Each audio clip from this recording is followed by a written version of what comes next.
A struggling single dad brought his daughter's favorite leftovers to the construction site where he worked.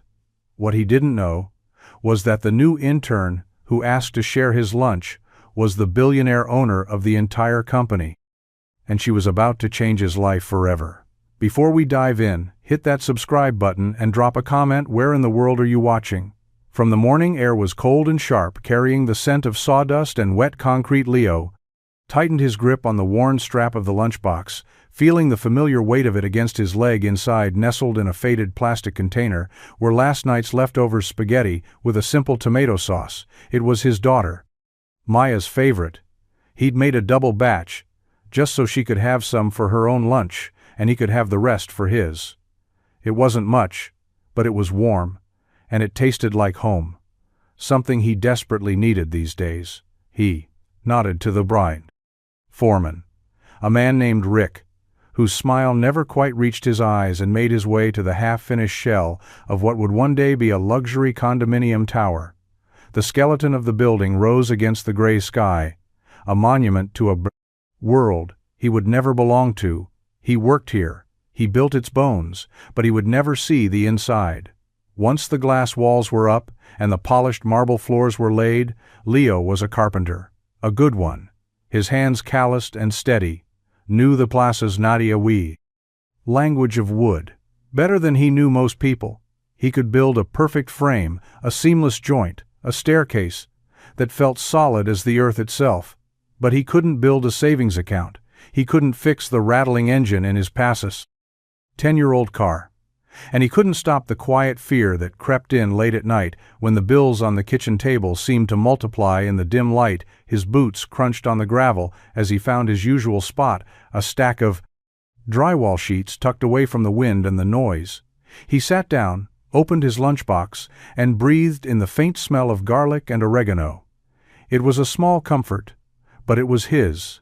He heard the other workers gathering nearby, their laughter, loud and easy, as they unwrapped burgers from greasy paper bags and cracked open cans of soda. Leo kept his head down, pretending not to notice the way their eyes sometimes flickered to his humble meal. He was used to it, the quiet judgment, the unspoken pity. He'd learned to wear it like a second skin, something he could shrug off even when it felt heavy. That's when he saw her. She was new, an intern, maybe someone from the corporate office sent to learn the ropes. She was standing near a pile of lumber, holding a clipboard and looking completely out of place.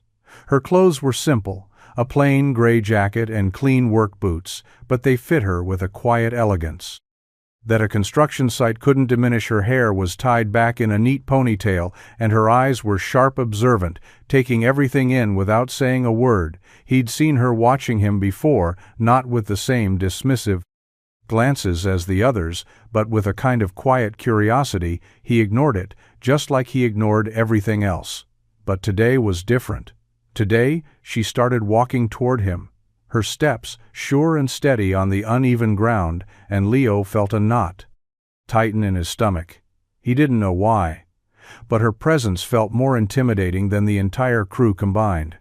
She stopped a few feet away, and for a moment just looked at him, her expression unreadable. Then she spoke, her voice calm and clear, and it cut through the noise of the construction site like a bell. "Smells good," she said. "Mind if I join you?" The woman's question hung in the air between them, simple but unexpected. Leo looked up from his plastic container, his fork halfway to his mouth. He hadn't expected her to speak to him at all, let alone ask to share his quiet corner of the construction site. He glanced around at the other workers who were now watching them with open curiosity, their own conversations tapering off into silence. He felt a flush of heat rise up his neck, a mixture of embarrassment and something else, something he couldn't quite name. She was still standing there waiting for an answer, her gaze steady and unwavering. There was no pity in her eyes, no condescension, just a simple directness that was both disarming and unnerving. He swallowed the knot in his throat and gestured to the empty space on the drywall stack beside him. "Be my guest," he said, his voice a little rougher than he intended. She smiled, a small, genuine smile that softened the edges of her face, and sat down, tucking her legs neatly to the side. She didn't have a lunch of her own, just the clipboard, which she placed on the ground beside her. "I'm Clara, by the way," she said, extending a hand. Her nails were clean, unpolished, her grip surprisingly firm. "Leo," he replied, shaking it briefly. Before retreating back to his lunch, they sat in silence for a moment. The only sounds, the distant whine of a saw, and the clinking of Leo's fork against the plastic. "So what's on the menu?" "Today?" Clara asked, her tone light, trying to bridge the gap between them. "Spaghetti," he said, feeling the need to explain. "It's my daughter's favorite." A flicker of something passed through Clara's eyes. Interest, maybe? Or something deeper. "You have a daughter?" "Yeah, Maya. She's 8, he said, a smile tugging at the corner of his mouth without his permission. "She's the reason I do all this," he gestured vaguely. At the rising structure, the dust, the noise, the long hours. "She's a good kid." "I'm sure she is."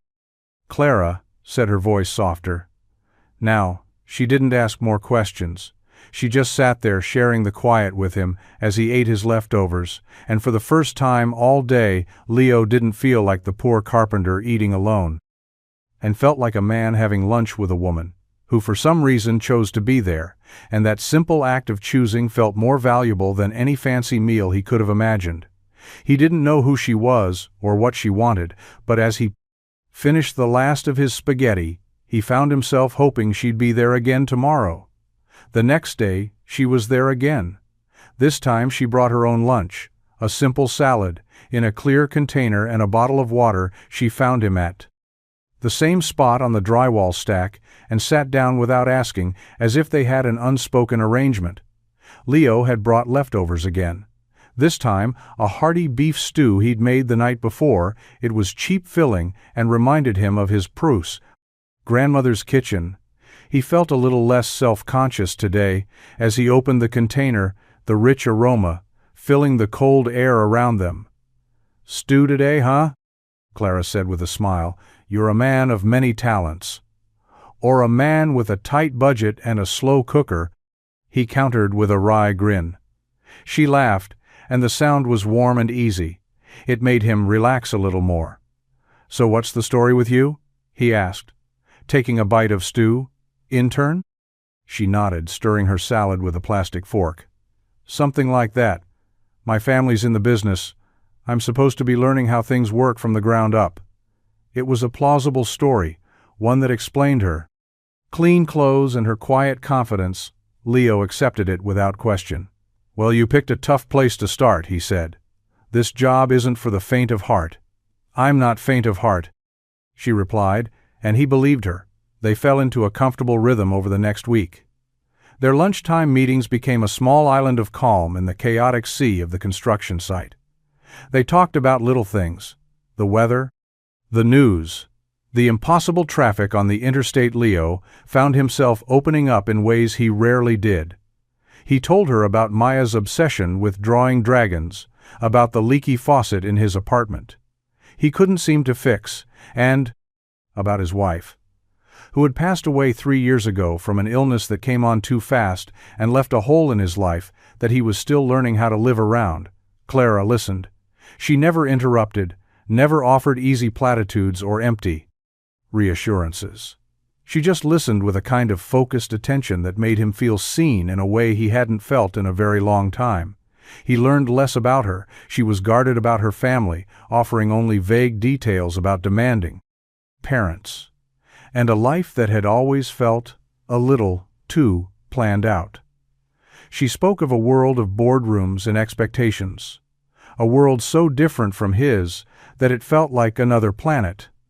But when she was sitting on that drywall stack with him, she wasn't an heiress or an intern. She was just Clara, and he was just Leo, and for an hour each day that was enough. One afternoon, as they were finishing their lunch, Leo pulled out a small, crumpled piece of paper from his pocket.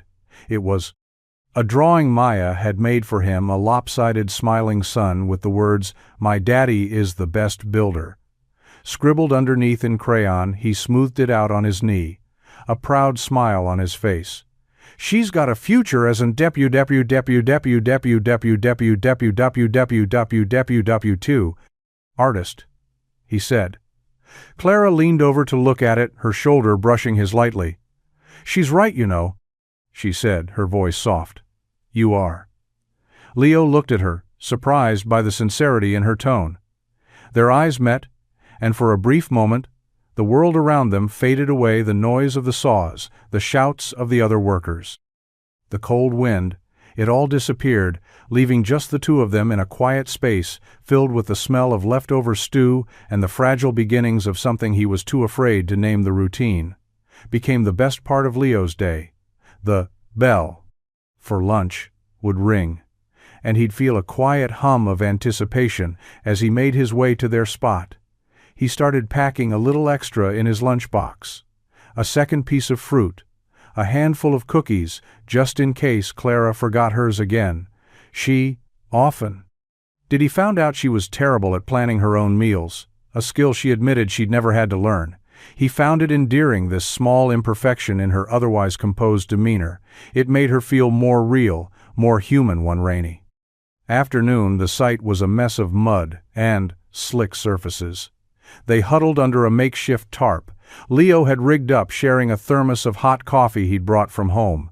The rain drummed a steady rhythm on the plastic above them, creating a small, private world just for the two of them.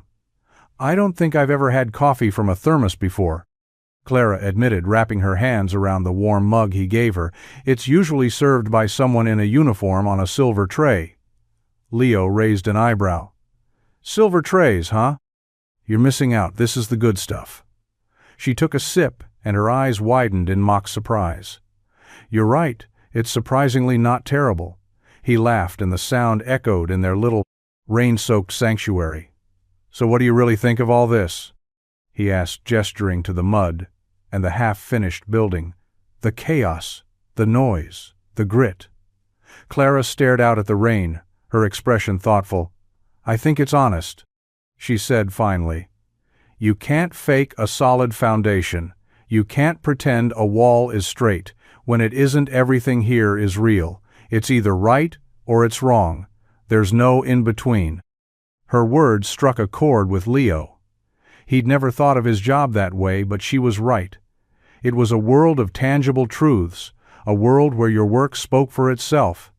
He looked at her, her face illuminated by the gray light, her eyes clear and serious, and he felt a sudden protective urge, a desire to shield her from the world of silver trays and empty expectations that she came from. He didn't know how or why, but he knew he wanted to keep this feeling, this quiet honesty, between them alive for as long as he could. As the weeks turned into a month, the line between their two worlds began to blur. A little Leo started looking forward to their lunches, more than he was willing to admit. He'd find himself smiling at something she said long after she'd gone back to her clipboard. And he started noticing the little things about her, the way she bit her lip when she was concentrating, the small scar above her eyebrow that she never talked about, the fact that she always wore the same simple silver bracelet, no matter what else she had on one weekend. Leo had to come into the site to finish up some custom shelving for one of the penthouse units. He brought Maya with him. Promising her a trip to the park afterward, she sat in a corner of the vast empty room drawing in her sketchbook while he worked, her little tongue sticking out in concentration. He was so focused on his measurements that he didn't hear the footsteps behind him until a familiar voice said, "I had a feeling I might find you here." He turned to see Clara standing in the doorway, dressed in jeans and a soft cashmere sweater. She looked different away from the fine dust and grime of the worksite, softer, more vulnerable. Maya looked up, her eyes wide with curiosity. "Daddy, who's that?" "Maya, this is my friend Clara," Leo said, his heart giving a strange little lurch at the word friend. "Clara, this is my daughter, Maya." Clara knelt down to Maya's level, her smile warm and genuine. "It's so nice to finally meet you. Your dad talks about you all the time." Maya beamed.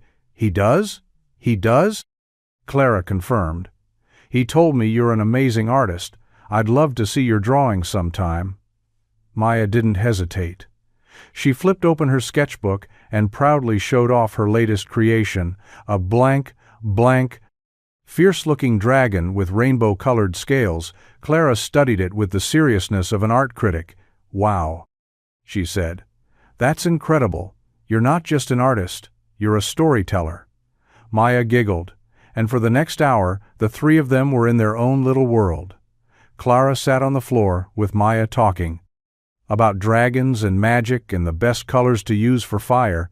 Leo worked nearby, listening to their easy chatter, a warmth spreading through his chest that had nothing to do with the sun streaming through the unfinished windows he watched. Clara interact with his daughter. How she listened intently to Maya's rambling stories. How she treated her not as a child to be entertained, but as a person to be respected, and he realized with a jolt that he was in trouble. This wasn't just a lunchtime friendship anymore, this was something more. Something that was starting to feel dangerously like hope, and hope was a risk he hadn't been willing to take in a very long time. The foreman Rick was a man who enjoyed the small pockets of power his position afforded him. He walked the site with a swagger, his hard hat tilted at a cocky angle, and his voice always a little too loud. He saw the world in a simple hierarchy of bosses and workers, and he treated everyone accordingly. Leo had been on the receiving end of Rick's casual condescension for years. He ignored it, letting his work speak for itself. But when it came to Clara, Rick's attitude shifted from dismissive to predatory. He saw to her as an easy target, a pretty intern from corporate who didn't know the ropes. He'd make comments just loud enough for her to hear, ask her to fetch him coffee with a smug smirk, or stand a little too close when he was explaining something on the blueprints. Leo watched it all with a slow, burning anger, his hands often tightening around the handle of his hammer whenever Rick approached her. Clara, for her part, handled it with a cool grace that both impressed and worried Leo. She would meet Rick's smirks with a flat, unblinking stare and respond to his requests with a polite but firm, "I'm busy." She never complained, never raised her voice. She simply refused to give him the reaction he was looking for. But one afternoon, Rick pushed too far. He cornered Clara near the elevators where the noise was loudest and the witnesses fewest. Leo was working on a nearby doorway and saw the whole thing. Rick leaned in, closed his hand on the wall beside her head, blocking her path. "Come on, sweetheart," he said, his voice laced with a slimy charm. "Don't be so cold. A little smile wouldn't kill you." Clara stood her ground, her jaw tight. "Move, Rick," she said, her voice low and steady. "I said move." That's when Leo stepped in. He didn't shout, he didn't make a scene, he just walked over and stood between them. His presence alone, a solid wall of quiet. "Warning, she asked you to move," Leo said, his voice calm, but with an undercurrent of steel that made Rick flinch. Rick straightened up his face, flushing with anger. "Stay out of this, Carpenter. This has nothing to do with you." "It does now," Leo replied, taking a step closer. "So I'm going to say this once. Leave her alone." The two men stared each other down for a long, tense moment, the air crackling with unspoken threats. Rick was bigger, but Leo had a look in his eyes that said he had nothing left to lose. Finally, Rick scoffed and stepped back. "Fine, whatever. She's not worth the trouble." He shot a venomous glare at Clara. Before turning and stalking off, Leo watched him go, then turned to Clara, his anger slowly receding, replaced by concern. "You okay?" She nodded, though her hands were trembling slightly. "I'm fine. Thank you." She looked at him, her eyes filled with a gratitude that went beyond words.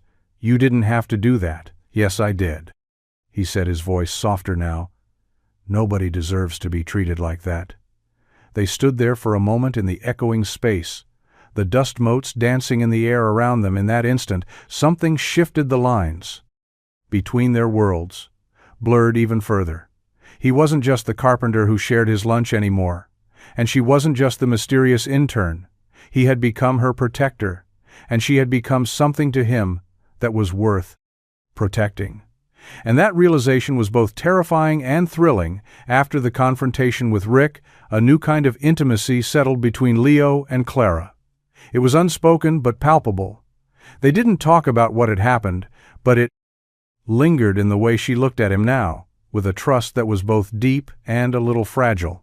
Their lunches continued, but the conversations changed. They moved away from small talk and into the deeper territory of hopes and fears. He told her about his dream of one day starting his own small woodworking shop, a place where he could build custom furniture things with soul and character, not just anonymous drywall frames. He spoke of a life where he could set his own hours, be there for Maya after school, and work with his hands in a way that felt meaningful. It's a stupid dream, probably, he finished with a self-deprecating shrug.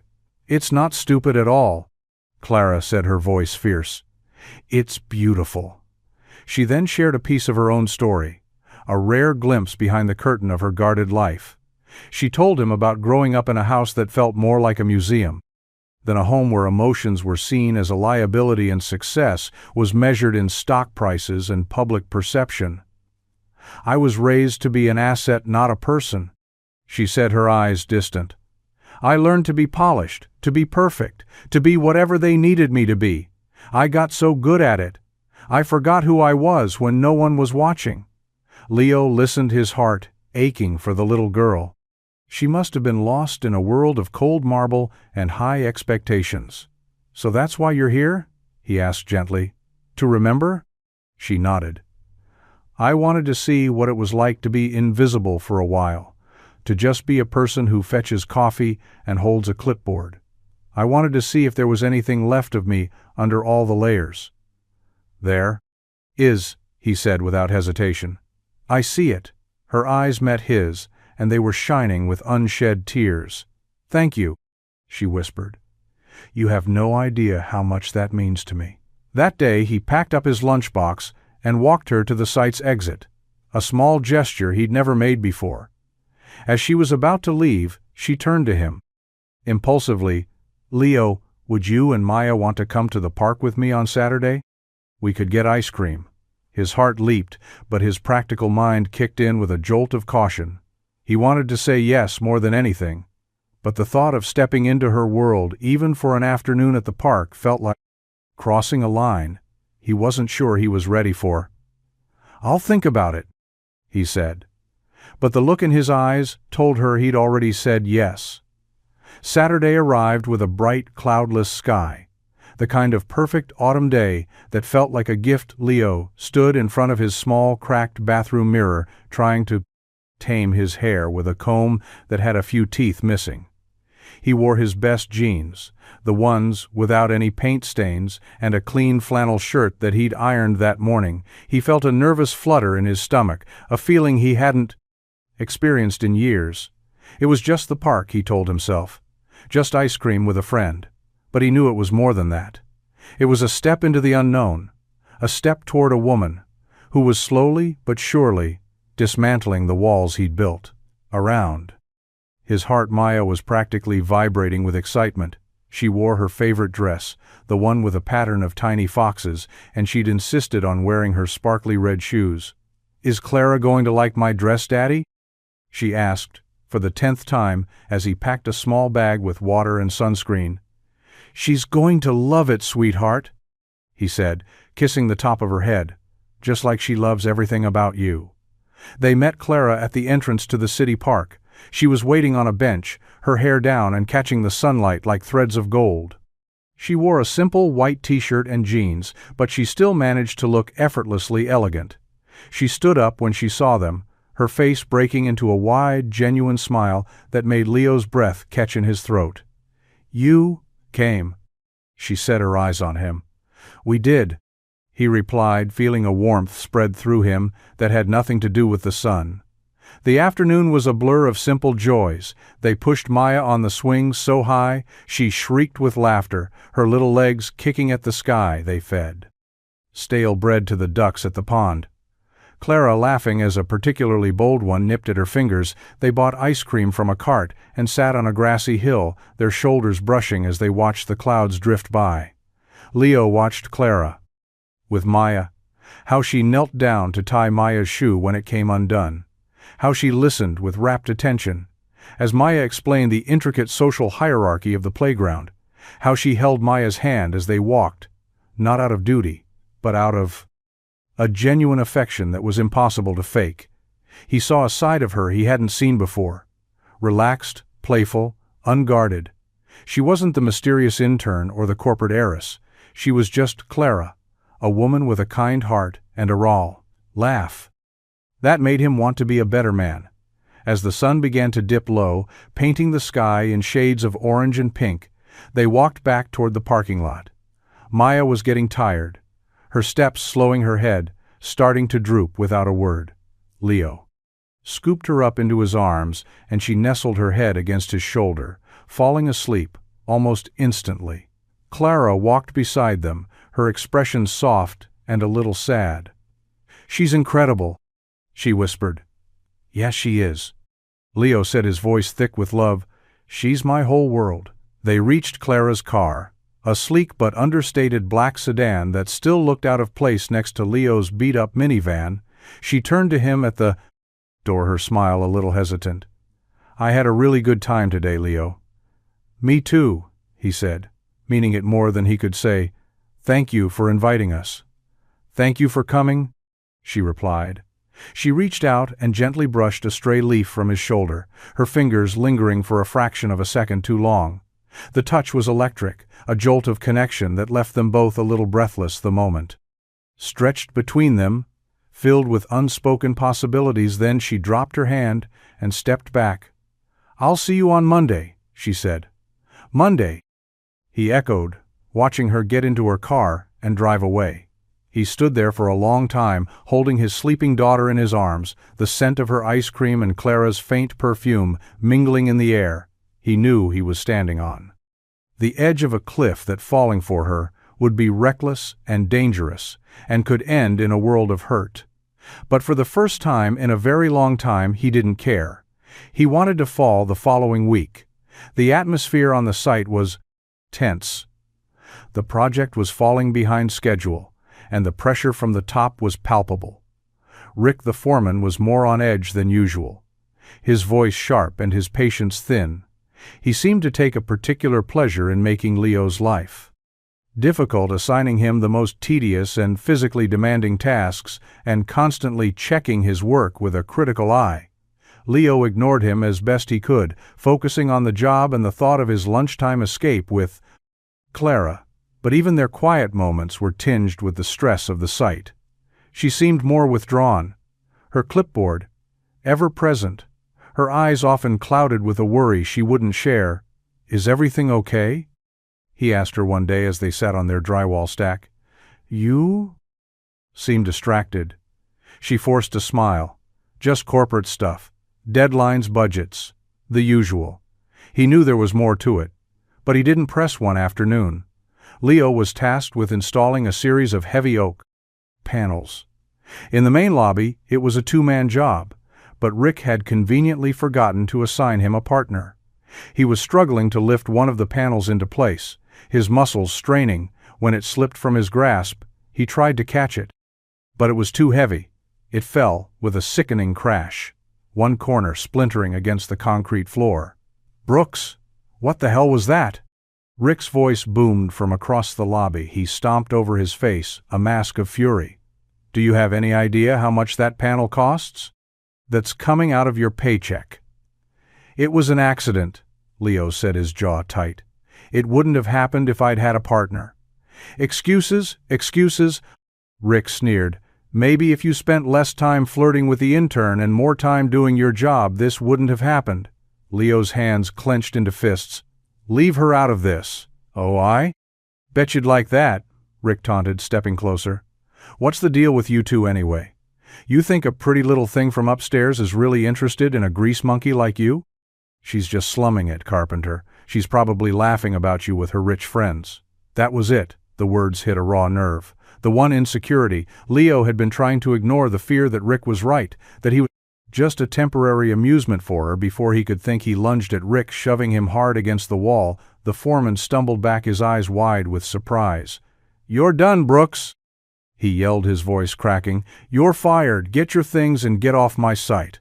Leo stood there, his chest heaving, his knuckles white. The world around him seemed to go silent. All he could hear was the echo of Rick's words, and the sound of his own hope shattering. He had just lost the one thing that was keeping him and Maya afloat, and it was all because he dared to believe he could be something more than what he was. He didn't see Clara, standing in the shadows of the hallway, her face pale, her eyes filled with a horrified understanding of what she had just witnessed. The walk to the foreman's trailer felt like the longest walk of Leo's life.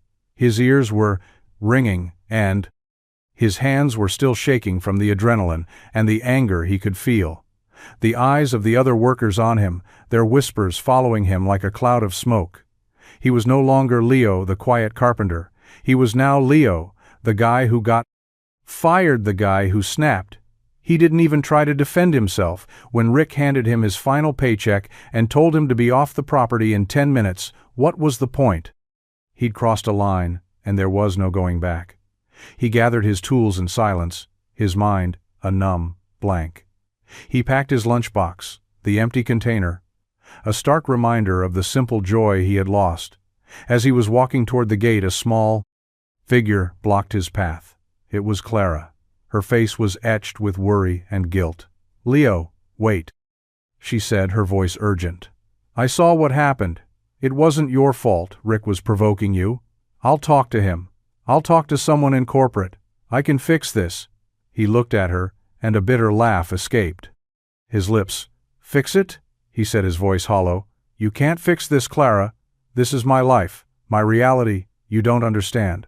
"Then, help me understand," she pleaded, her eyes shining with tears. "Don't shut me out." "Why?" he shot back, his voice raw with pain. "So you can feel good about helping the poor carpenter? So you can tell your rich friends about your little project? Rick was right, wasn't he? This was all just a game to you." Her face fell, as if he had slapped her. "Leo, no. That's not true."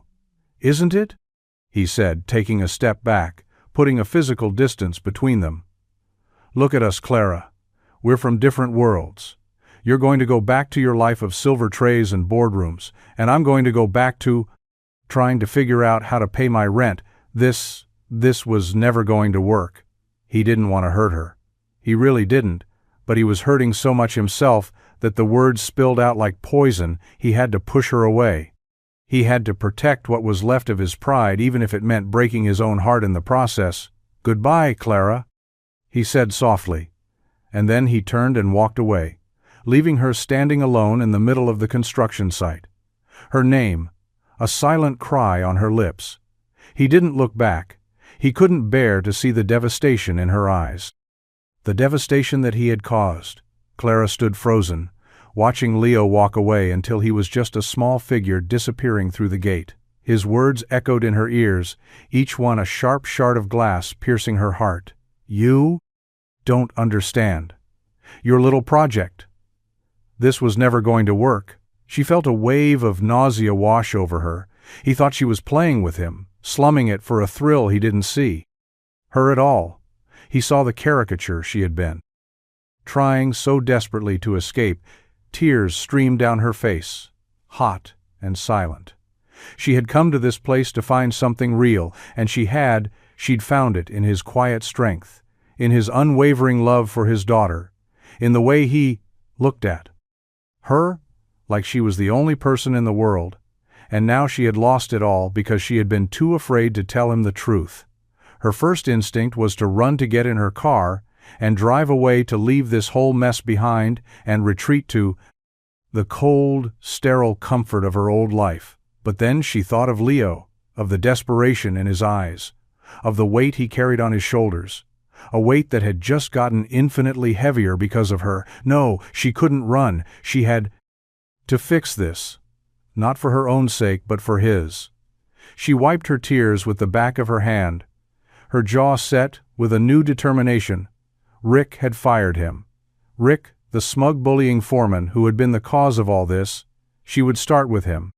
She turned and marched toward the foreman's trailer, her work boots crunching on the gravel with a purpose they hadn't had before she didn't knock. She threw the door open. Rick was sitting at his desk, a self-satisfied smirk on his face. He looked up, surprised. Well, if it isn't the little princess, what do you want?"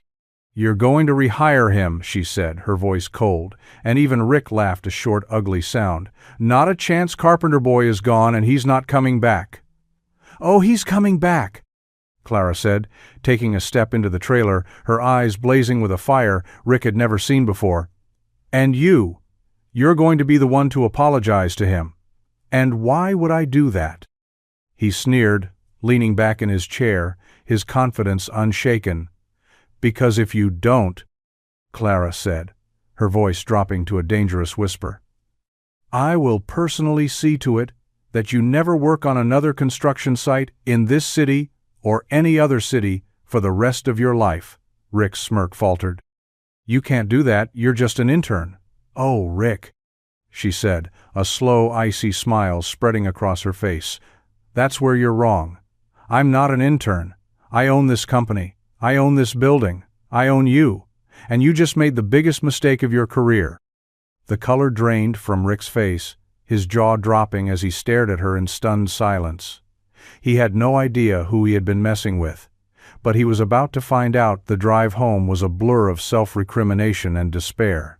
Leo's hands gripped the steering wheel so tightly, his knuckles were white, his mind replaying the scene with Rick over and over again.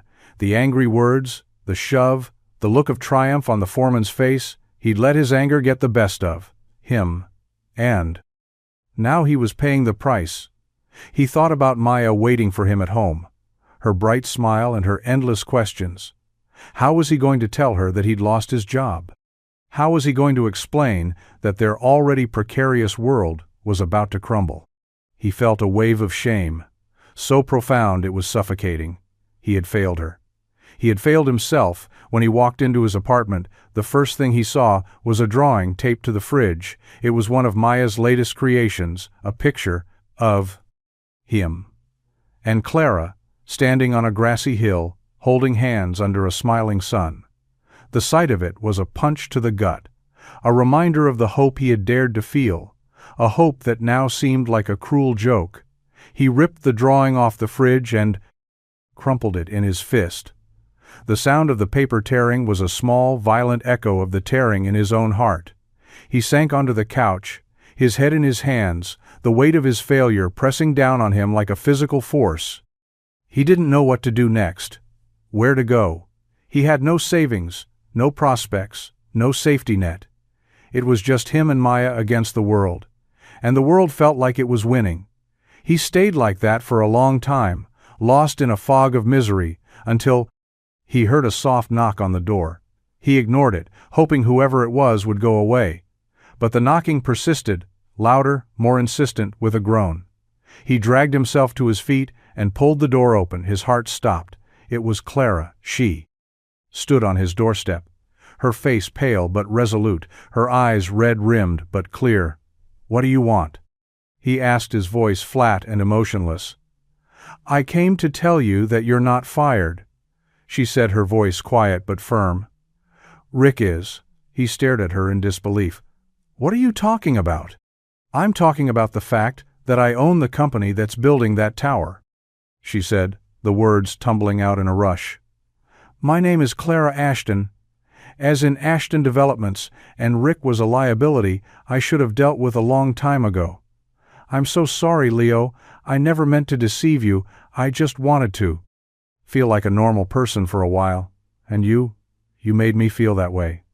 Leo was speechless. He couldn't process what she was saying. It was too much, too fast. His mind was reeling from the whiplash of emotions he had gone.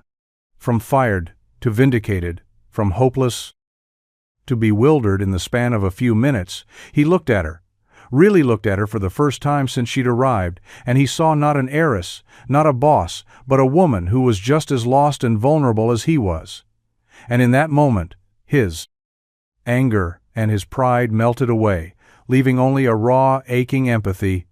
"Come in," he said, stepping aside to let her into his small apartment, into his broken world. The silence in the small apartment was thick with unspoken words and tangled emotions. Leo sat on one end of the worn couch, and Clara sat on the other. Chasm of misunderstanding and different worlds between them, he was still trying to wrap his head around her. Revelation. Ashton Developments was one of the biggest names in the city. Their logo was on half the buildings downtown. He'd been having lunch with a titan of industry, a woman whose net worth probably had more zeros than his phone number. It was absurd. It was impossible. And yet she was here sitting in his tiny living room looking at him with an expression of such raw vulnerability that it broke his heart all over again. "So the intern thing was a lie," he said finally. "Not as an accusation, but as a statement of fact." "It wasn't a lie. It was an experiment," she corrected softly. "I was tired of being surrounded by people who only saw my last name. I wanted to know what it felt like to be judged on my own merits or lack thereof." "And what did you find out?"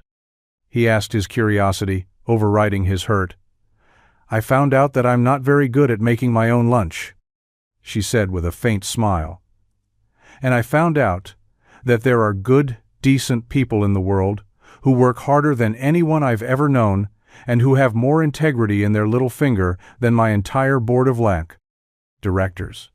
She looked at him, her eyes pleading. "I found you, Leo, and you were the most real thing that's happened to me in a very long time."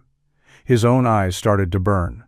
"Clara, I said some things back there I didn't mean. You meant them in the moment," she said. "And you had every right to. I should have told you who I was from the beginning. But I was scared." "Scared of what?" "Scared you would look at me the way everyone else does," she whispered. "Like a bank account, a business opportunity, a headline. I just wanted to be Clara." "You were?" he said, his voice thick with emotion. "To me, you were always just Clara." He reached across the couch and took her hand, his calloused fingers wrapping around her smooth ones. It was a simple touch, but it was a bridge. Across the chasm, a silent promise of forgiveness. A new beginning. Maya chose that moment to wander out of her room, rubbing the sleep from her eyes and clutching her favorite stuffed dragon. She stopped in the doorway, her eyes widening, when she saw Clara. "Clara!" she squealed, running over and throwing her arms around the woman's neck. "You came to our house!" Clara hugged her back tightly, burying her face in the little girl's hair, her shoulders shaking with silent sobs of relief. And release. Leo watched them, a lump forming in his throat. He knew there were still 1,000 obstacles between them, 1,000 reasons why this shouldn't work. But as he looked at the two most important people in his life huddled together on his worn-out couch, he knew he had to try. He had to fight for this fragile, impossible love, because it was the only thing that felt real in a world that had felt so wrong for so long. The next morning, Leo woke up to a feeling he hadn't experienced in years, a sense of lightness, a quiet hum of hope in his chest. The world outside his window was still the same. The bills on his table hadn't magically disappeared, and his car still made that weird rattling noise, but something fundamental had shifted inside him. He was no longer alone in his struggle. He had Clara.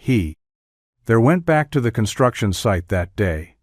Not as a fired carpenter, but as a man with a newfound sense of purpose. The news of Rick's dismissal had spread like wildfire, and the atmosphere was different. There was a palpable sense of relief among the crew. The other workers, who had once looked at him with a mixture of pity and scorn, now nodded at him with a newfound respect. He was the man who had stood up to the bully, the man who had the backing of the big boss. He didn't revel in it, he just got to work, letting his craftsmanship speak for itself. As always, Clara was there too, but not as an intern. She arrived in a sleek black car that whispered of wealth and power, and she wore a tailored pantsuit that screamed authority. She walked the site with a team of executives, her voice confident and clear, as she pointed out flaws and demanded changes. But when she saw Leo, her professional mask would soften for just a moment, her eyes would meet his across the bustling site, and a silent message would pass between them, a promise, a shared secret, a quiet, "I see you." Their lunches continued, but the venue changed. They no longer huddled on a stack of drywall. They sat in Clara's temporary office in one of the site's trailers. A space that was clean and quiet and private. She would bring them food from fancy downtown restaurants, salads with ingredients he couldn't pronounce, sandwiches on artisanal bread that cost more than his entire weekly grocery budget, but he would still bring his leftovers, his stews, his spaghetti, his simple, humble meals, and she would always choose to share his container. Her fork clinking against his as they ate in comfortable silence. They were a strange pair, the billionaire and the carpenter, a modern-day fairy tale that the gossip columns would have a field day with if they ever found out. But in their little trailer office they weren't their titles, they were just Leo and Clara, two people from different worlds who had found a common ground in their shared loneliness and their mutual respect. As the days turned into weeks, their connection deepened. They started spending time together outside of work. Clara would come over to his apartment for dinner, and she and Maya would have drawing contests on the living room floor. They would go for walks in the park, and he would teach her the names of the trees, a knowledge passed down from his own father. She would tell him about her world of cutthroat negotiations and empty victories, a world he couldn't imagine but was beginning to understand through her eyes. He learned that her wealth was as much a prison as it was a privilege. And she learned that his poverty had forged a strength and a character that no amount of money could buy. They were falling in love, slowly, carefully, and with the full knowledge that their worlds were on a collision course. But for now they were content to live in the quiet space they had created, a fragile bubble of hope in the heart of a city that didn't know they existed. The news broke on a Tuesday morning. Leo was at home getting Maya ready for school when his phone buzzed with a notification from a local news app. He glanced at it and his blood ran cold. The headline was stark and sensational: Ashton heiress's secret romance with construction worker. A photo accompanied the article, a grainy long-lens shot of him and Clara laughing together on their bench at the park. It was a private moment, a stolen piece of their happiness now plastered on the internet for the whole world to see. His hands started to shake. He clicked on the article and the words blurred together. Clara Ashton, the reclusive billionaire behind Ashton Developments, has been spotted in a series of clandestine meetings with a clandestine meetings blue-collar worker from one of her own construction sites. Sources say the unlikely pair have been carrying on a secret affair for weeks. Is this a modern-day Cinderella story, or is the powerful heiress just looking for a temporary diversion? The article was filled with innuendo and speculation, painting him as a gold digger and her as a flighty rich girl playing with a new toy. It was a twisted, distorted version of their reality, and it made him feel sick to his stomach. His phone started ringing, almost immediately. Friends, family, reporters. He ignored them all. He sank onto the couch, his mind reeling. He had known this was a possibility. He had known their bubble couldn't last forever, but he wasn't prepared for the brutal reality of it, for the way it stripped them of their privacy and turned their fragile love into a public spectacle. He thought about Maya.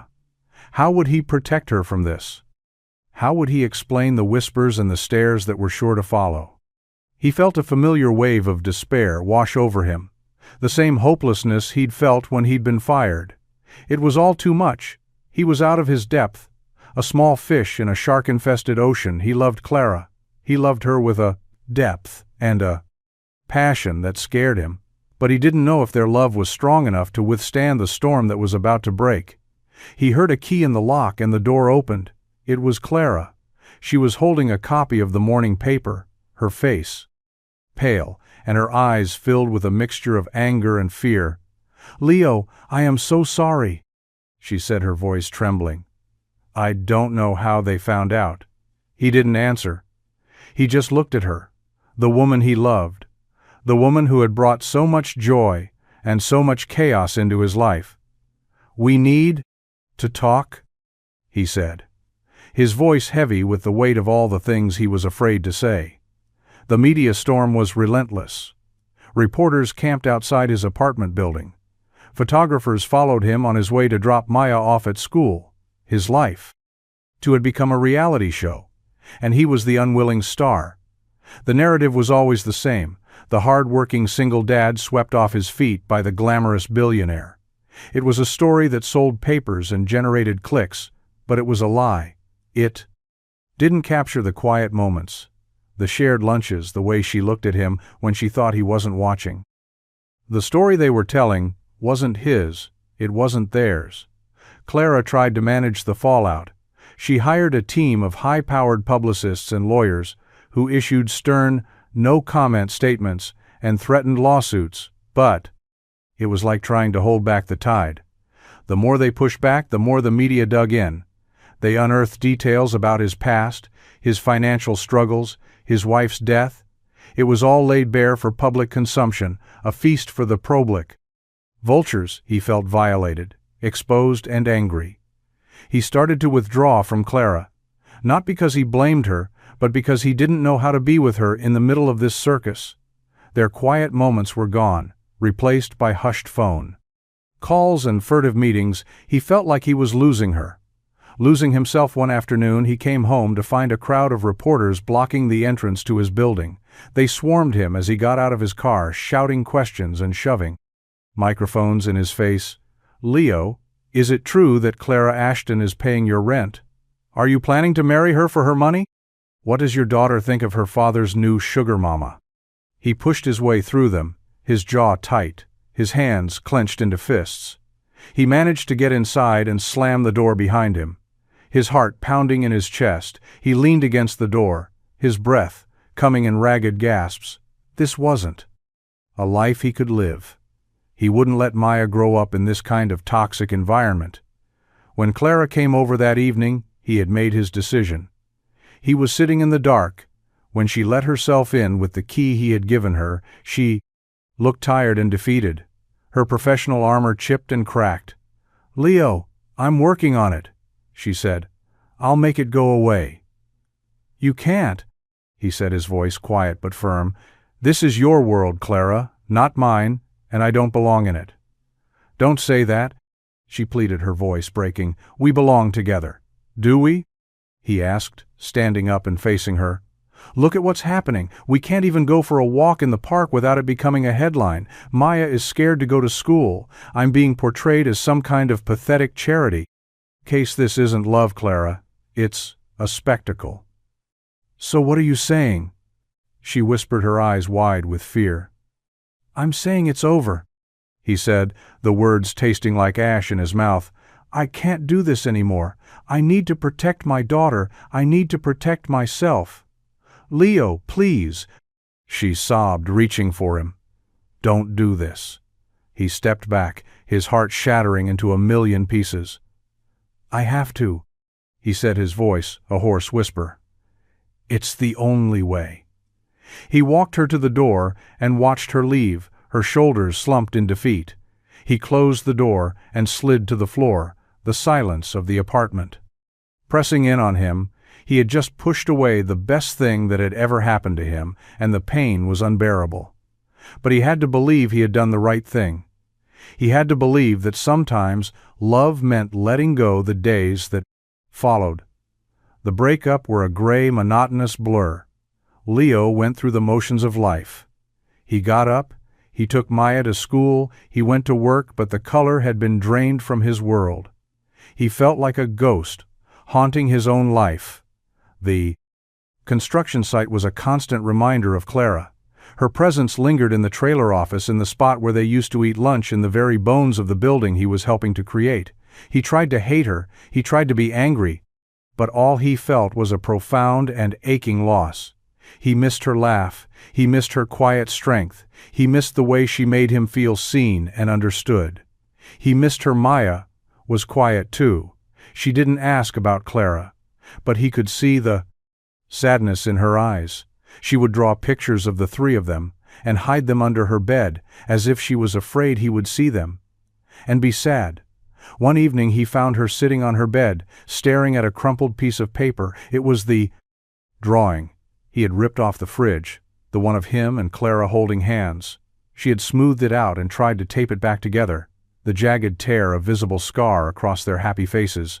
"I miss her, Daddy," she said, her voice a small whisper. "Me too, sweetheart," he said, sitting down beside her and pulling her into a hug. "Me too." That night, he couldn't sleep. He lay in bed, staring at the ceiling. His mind a whirlwind of memories and regrets. He had let his pride and his fear dictate his actions. He had pushed Clara away because he was afraid of being hurt, of being seen as weak. But in doing so, he had hurt them both. He had chosen the safety of his old lonely life over the terrifying, beautiful possibility of a new one. And he realized with a clarity that was both painful and liberating that he had made a mistake. A terrible mistake. He loved Clara Ashton, and he wasn't going to let her go without a fight. He didn't care about the media, the money, the different worlds. He only cared about her. He had to get her back. He had to tell her that a life without her wasn't a life at all. He got out of bed and started to pack a small bag. He didn't know where he was going, or what he would say, but he knew he had to try. He had to find her, and tell her that he was ready to face the storm as long as she was by his side. Clara sat in the sterile silence of her penthouse apartment, a glass of untouched wine on the marble coffee table beside her. The city lights twinkled below a glittering carpet of a world she no longer felt a part of. She had retreated to her fortress, her gilded cage after Leo had broken up with her. She had shut out the world, the media, her family, her friends. She had let the silence envelop her, hoping it would numb the pain, but it didn't. It only amplified it. Her apartment was filled with priceless art and designer furniture, but it was empty of warmth, of laughter, of love. It was a reflection of the life she had built for herself, a life that was beautiful on the outside but hollow on the inside. Leo had filled that hollowness. He and Maya had brought a chaotic, messy, beautiful reality into her life. And now that they were gone, the emptiness was unbearable. She had tried to move on, to go back to being Clara Ashton, the formidable CEO, but the role no longer fit. She would sit in board meetings, her mind drifting to a dusty construction site and a man with kind eyes and calloused hands. She would look at spreadsheets and see Maya's dragon drawings. She had lost her taste for the world of silver trays and empty victories. She only wanted a thermos of bad coffee and a plate of leftover spaghetti. A knock on the door startled her out of her reverie. She wasn't expecting anyone. She ignored it, but the knocking persisted, firm and insistent. With a sigh, she went to the door and looked through the peephole. Her heart stopped. It was Leo. He stood in the hallway looking tired and rumpled, but his eyes were shining with a fierce determination she had never seen before. She opened the door slowly, her hand trembling. "Leo, what are you doing here?" "I made a mistake," he said, his voice raw with emotion. "A huge, stupid mistake. I was scared, and I was proud, and I let that get in the way of the best thing that's ever happened to me." He took a step closer, his eyes never leaving hers. "I love you, Clara. I love everything about you. Your strength, your kindness, your terrible taste in coffee. I don't care about the money or the media or the fact that we're from different worlds. None of that matters. All that matters is that I can't live without you." Tears streamed down her face, but this time they were tears of joy. "Leo, I love you too," she whispered. "I've been so lost without you." He pulled her into his arms and kissed her, a deep, passionate kiss that was filled with all the words they hadn't said, all the pain they had endured, and all the pain they had endured. Hope they had for the future. It was a kiss that sealed their fate, a promise of a new beginning, a testament to the power of a love that was strong enough to bridge any divide, to conquer any storm. They stood there in the doorway of her penthouse, a carpenter and a billionaire, Two people who had found each other against all odds.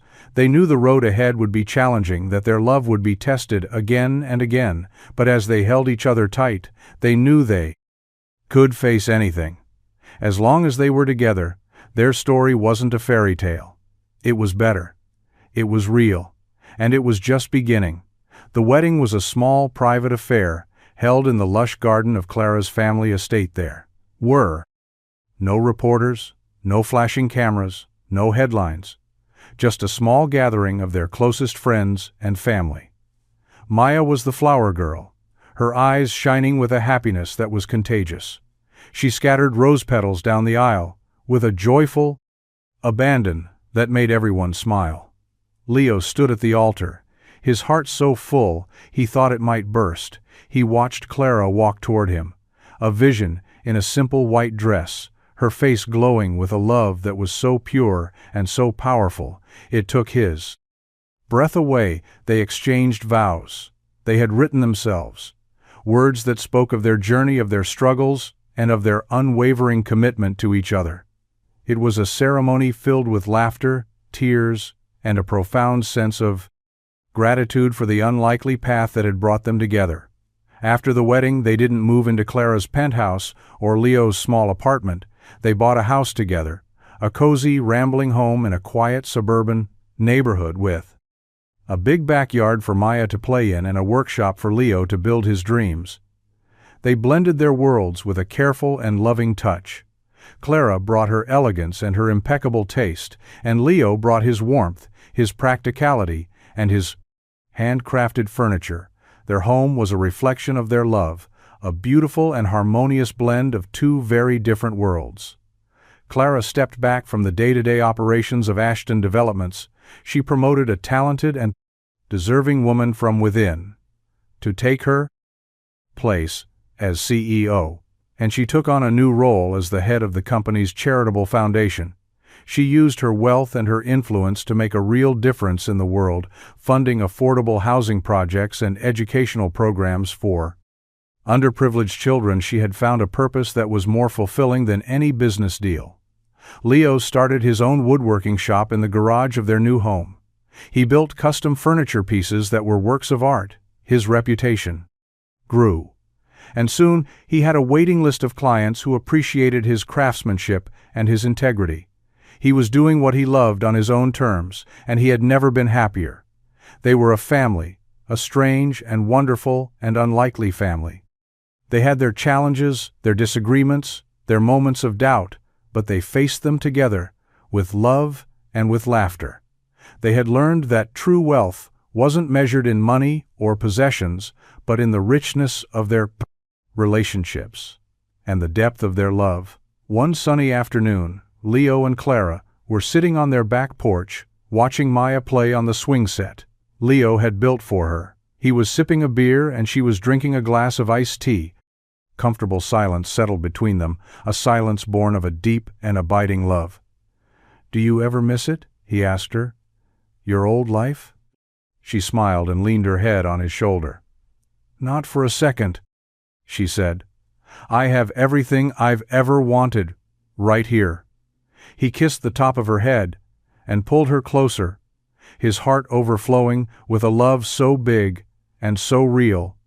It felt like a miracle, and as the sun set on another perfect day, he knew that their happily ever after was just beginning.